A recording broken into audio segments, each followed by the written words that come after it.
هي ملة رقت من الإيمان كسهم يمر. شاهد المعمم الرافضي عبد الرسول الفراتي وهو يطلق الأكاذيب.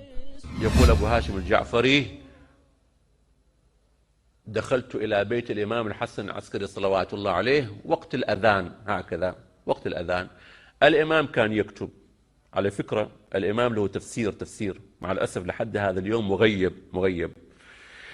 الإمام كان يكتب، وإذا سمعت المؤذن يؤذن، الإمام الحسن العسكري صلوات الله عليه وضع القلم على القرطاس على الورقة وذهب.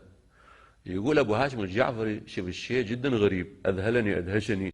يقول: يا سبحان الله، الإمام ترك القلم والورقة راح لأداء صلاته، وإذا بي رأيت هذا القلم أخذ من كيفه، من تلقاء نفسه بإرادته، أخذ هذا القلم يكتب ويكتب ويكتب نفس الكلام الذي كان يكتبه الإمام الحسن العسكري صلوات الله عليه، يستمر بالكتابة بدون أن هناك يد تحركه.